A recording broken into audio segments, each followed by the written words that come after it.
nice and quiet. But Sheila will tell you a little story, a childhood story of early school life.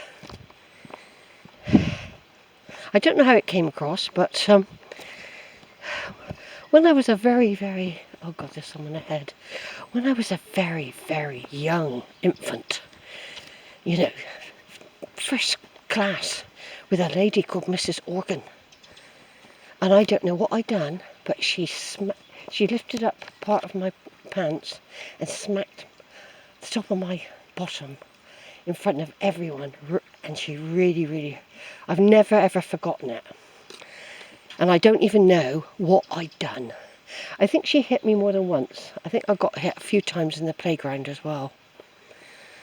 So I don't know why I got they used to hit me.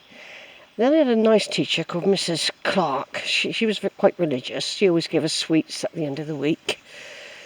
As we left, we used to have to do lots of prayers in her classroom. And then there was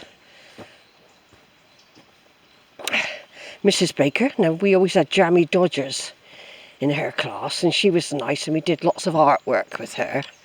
I don't think I really learnt a lot in these early years. And then I had another teacher who was really quite horrible to me. Very horrible. She was a Welsh woman called Mrs. Davis. And I remember once she thought she'd catch me out on a maths thing, and I got it right. I think it was pure luck, but anyway. But she used to attack me physically. I remember once she was whacking me, and I was holding her hand, and I was running round her to try and get away from her. And she, and I was shouting out, "I'm going to tell my mum on you." She was hitting me. I was only this was in the infants class, by the way. All right, you listening to this tree? A little story. This was when I was a small child. Especially the first person who attacked me, Mrs. Organ. I was probably 4 years old, because I went to school early. What happened next? Anyway, most of the teachers in secondary school were good.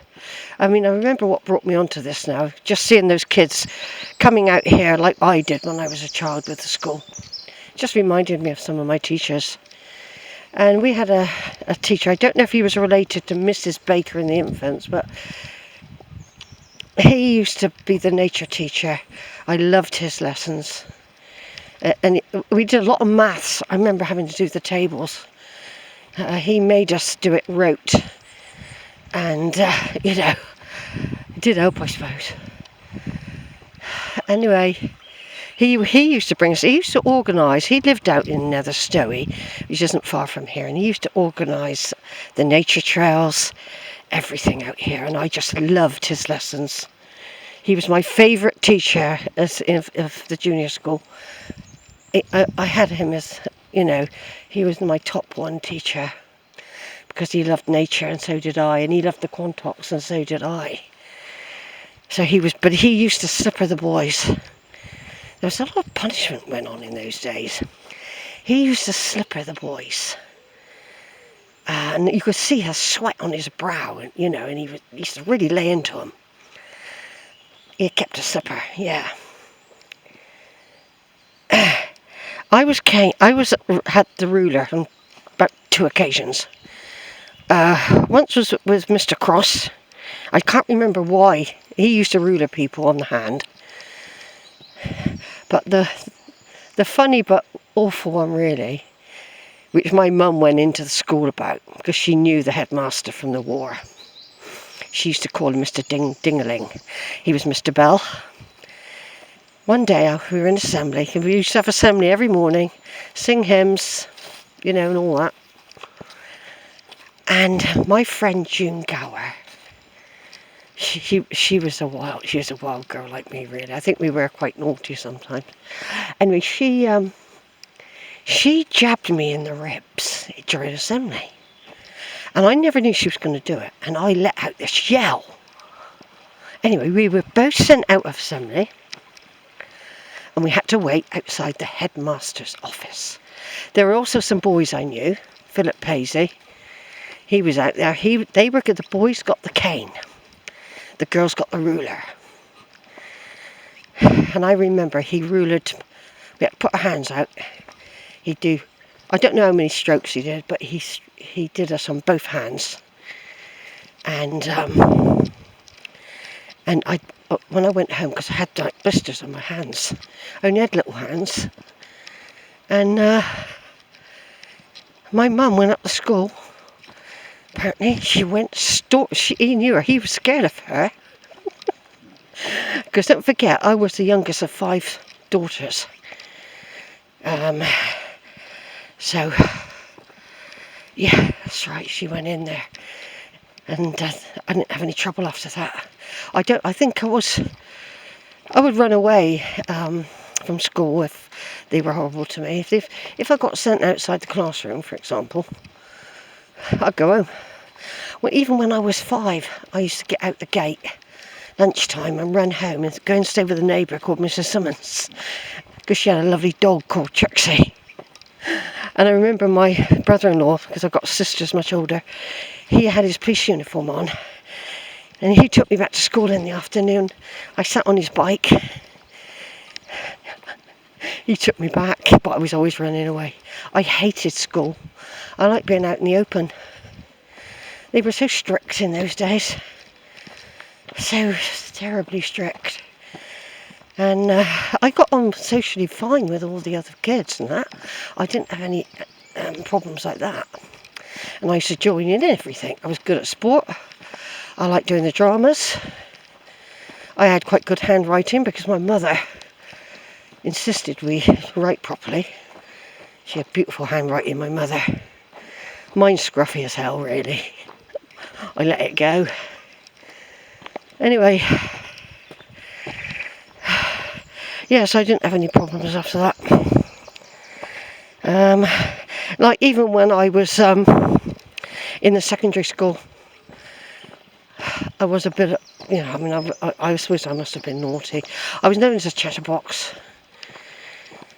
I was always sent outside the classroom, or once I was sent to sit in the class with the big girls. Miss Barnett's class. Sheila, Miss Tuck she was called. She had these great big bosom. She had a great big bosom that she used to rest her hands on. She was a music teacher. And I remember we had to write an essay in her class saying what we wanted to be when we grew up. Well, I wanted to be an explorer and a journalist. Anyway, she couldn't control half the classes. Couldn't she? No. She looked after my bike once when I fell and broke my collarbone when I was messing about in the playground in the snow. I had a brand new bike. Anyway, what happened when I went in and Miss Barnett, who was the English literature teacher, plus she became headmistress. I used to have she was very strict, very old-fashioned, but loved Shakespeare. Now she was one of my best teachers, and a science teacher I loved. She gave me my love of Shakespeare. I used to go to a club after school just to do the literature, just to do Shakespeare. We used to play the parts. I loved it. And my other favourite teacher at school was the science teacher, Mrs. Walker. She was really good to me when my mother died when I was 14. I was in her class. And, yeah. Right, hold on, somebody coming. Yeah, so basically what happened was, I was in her class. And, she really kept an eye out, back then.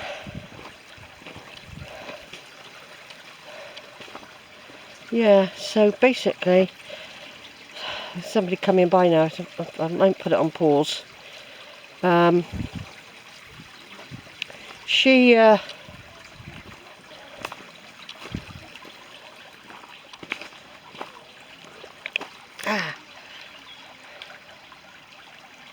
Right, put it on hold a minute.